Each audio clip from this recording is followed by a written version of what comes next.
Y'all, morning, yo.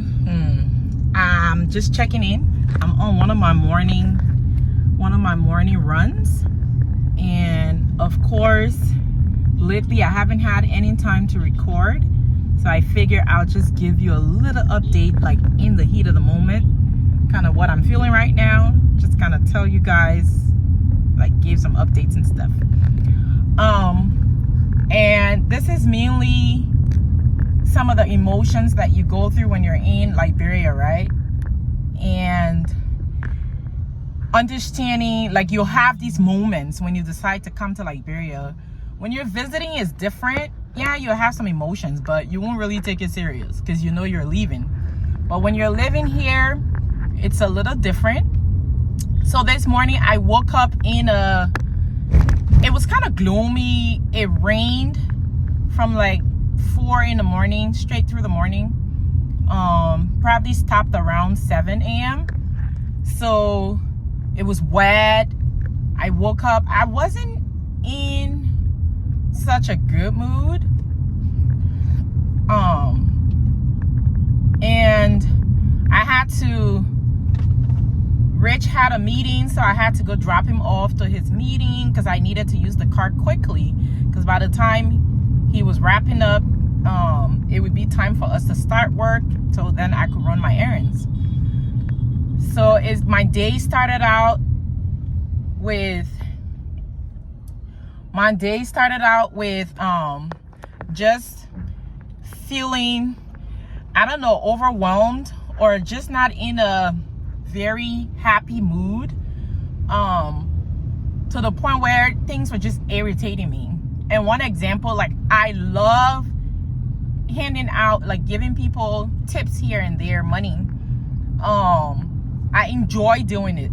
So normally I change money and I just have Liberian dollar in my handbag, and whatever, like, I just buy a quarter, buy a soft drink kind of thing. But this morning I was just not having it, because as much as I enjoy doing that, and I do it all the time, whether you ask or not, there is a level of expectation that every little thing anyone does for you, you're supposed to give them money. And it's so sad. And I think my mood kind of added to it, because I was not having it. I'm like, I'm not giving you a thing. You'll be trying to turn into a place, and somebody is like directing you, kind of helping you to park, and by the time you park, they expect you to give them something for whatever they did. You're coming to your car and they're being courteous, they want to help you open the door, and now I'm feeling like, no, don't open my door, let me open my own door, because I don't have money to give you, you know. And you park your car, somebody says I'm watching the car for you. Just know when you come by, you giving that person money. Like, nothing happens for free. And as much as I've been enjoying just doing it, because I feel like mentally I'm helping somebody eat for that day. A lot of those people, when they add a couple of that money together, they're able to go buy their little cold bowl, which is like 200 or 300 Liberian dollars for a bowl of rice. They can eat it for the day. It's a meal. But it gets annoying, and sometimes it's just overwhelming. So I was not having it this morning. I was like, yeah, can somebody just do something because they want to be nice, or because they have the fear of God upon them to just be like gracious for that day? Why should I be the one being gracious every day, but nobody else can do a single thing without me giving them money? Even on days that I don't have it, like physical cash with me, they'll make you feel guilty for not giving them something for something they did so simple. So that was annoying. And then it went from, so the morning started that way. Been running my errands from place to place. The driving is crazy. Of course, I'm getting calmer now with the driving, because it's like, I understand it, I expect it. I'll yell at you here and there, but I just know how to dodge people, drive for everyone pretty much. So then it went from there to me driving down the boulevard right now.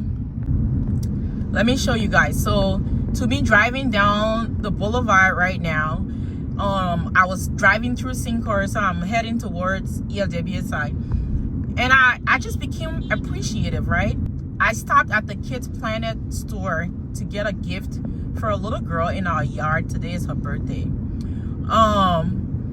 And while I was in there, the guys it's a foreigner store, but they're usually really friendly when you enter their stores. So he was really friendly. He helped me look. He even made the process go pretty quickly.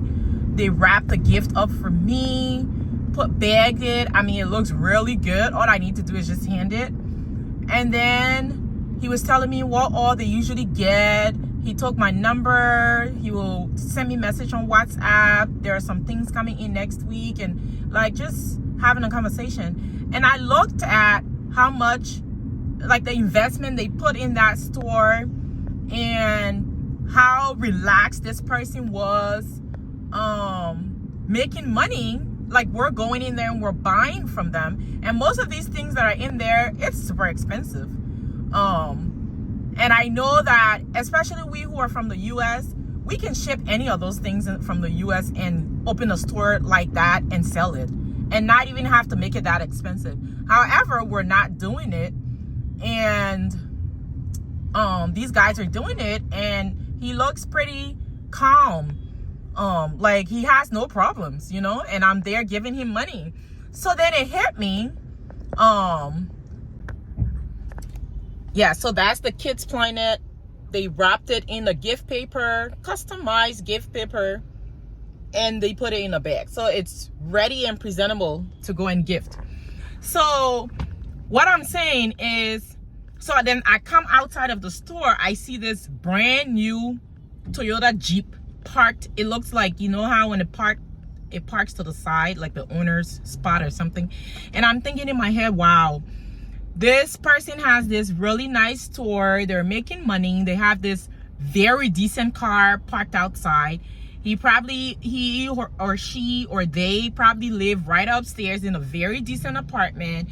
Their kids are in good schools, and like, these people are living in our country and they're doing just fine. And I said to myself, it's attainable. It can happen, you know? We just got here and everything seems overwhelming because we're not used to the system yet. We're trying to get things right. It's frustrating, but hang on. I was kind of self-talking, like pep talking myself just now. And I just thought to share. I was like, hang on, Marian, give yourself, you know what you can do.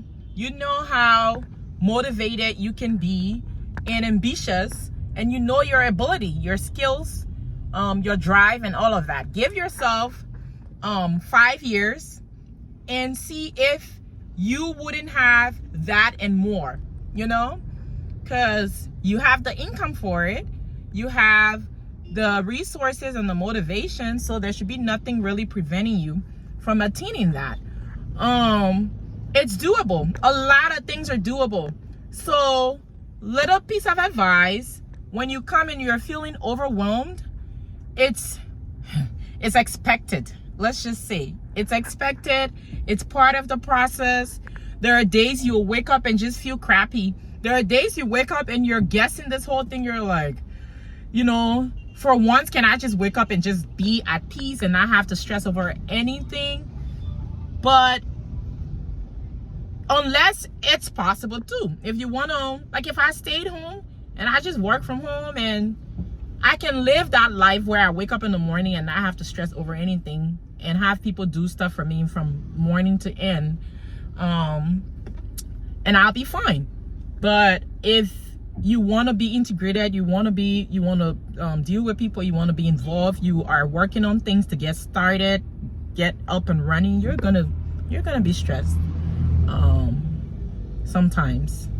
So, but it's part of the process, and I think you can get it to the place where you are not experiencing as much stress. And I want you to know that it is possible in Liberia to live a decent life, to get a big house, to drive a nice car, to own multiple businesses easily. Multiple businesses. Liberia is developing. The different neighborhoods are expanding. If you go to Marshall, not even the city, Marshall, from the junction all the way, things that we didn't leave there a year ago or 2 years ago is there. Yesterday we drove there. We were there, and people are planting brand new gas stations along the way, which makes sense, right? Because it's a new area. A lot of people are moving there now.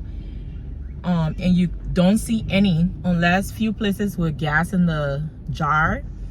But people are expanding, and for a while my husband has said he wasn't ready to live in Marshall, so we paused our project for a little bit, because we're trying to find a place near town that we can purchase. But now we're gonna like continue and just finish it up now, because Marshall is opening up and we can actually live there, and there'll be a lot of business opportunities for those who are living there. But until you can live there, you don't see the need to invest over there yet. So we're gonna push ourselves to live there, and it's attainable. I just wanted to let you know, if you're having doubts about Liberia, it's normal. There's a lot going on here, but there's a lot that you can get out of it if you stick with the process. All right. I am heading back home. I'm actually going down to pick Rich up so we can head home. There's a little bit of traffic, lunchtime traffic around the ministerial complex. Hopefully it doesn't slow me, but things are happening. And if you have a partner that is driven as you are, I think right now the only thing that's slowing us down a little bit is that we have one car, so we have to navigate. But normally Rich and myself were quite busy in the morning trying to figure out how to deal with the car issue and go to our different meetings and stuff. You looking at me? You see, I'm making plans with somebody again. Yes, so we gotta be fussy in the country here just to drive. They're creating third lane again. Traffic, everybody moving from there to go on third lane. Police here, and they're standing like, now anything is supposed to stop people for. Yeah, bye, man. I was in a very good, motivating mood. Now they're about to put me in a crappy mood. Now these people are about to put me in a crappy mood. I don't care who you're escorting. We're all in the traffic, and there should be no third lane. We all should be in this traffic. Nonsense. Yeah, so you see, they want moving from behind me to go on the third lane. Yep.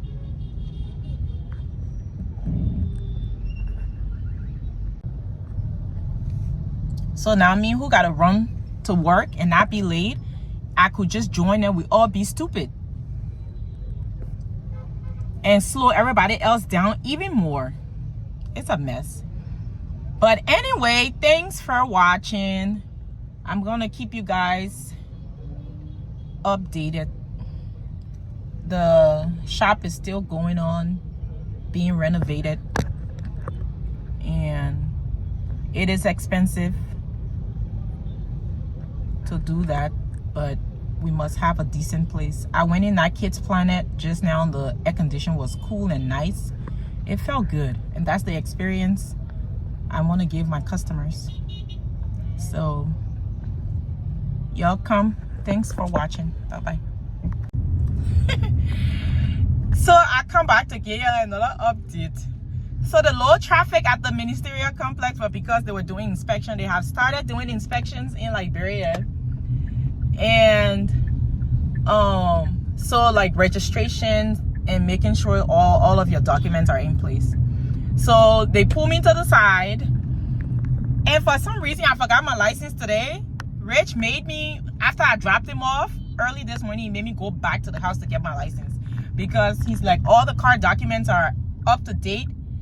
You don't want them to park you, Liberian police. If you do that, then they have reason now to, you speeding like that, you can give people a chance.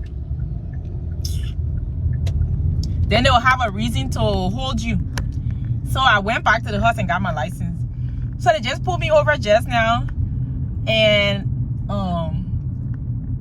he asked me for my license, so I gave him my license, and then I'm waiting for him to.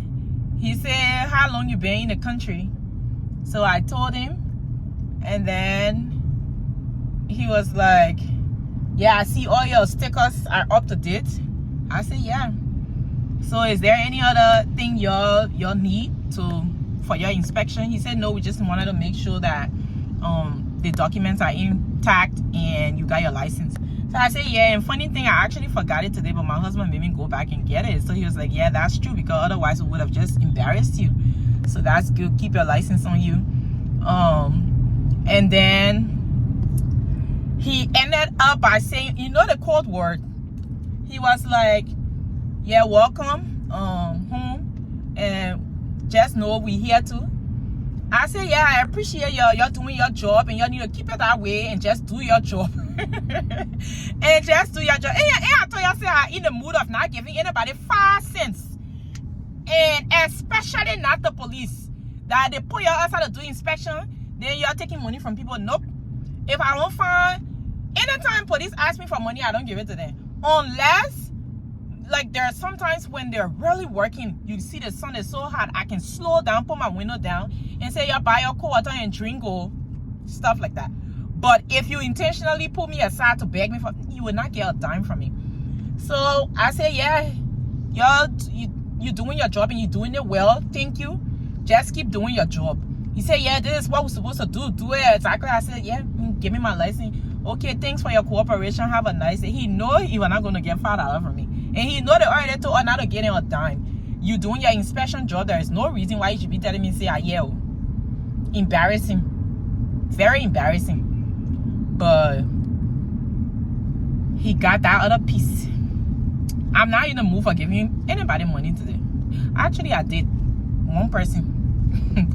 But it was, I mean, I was in my mood been switching today. I was in a good mood in that split of the moment.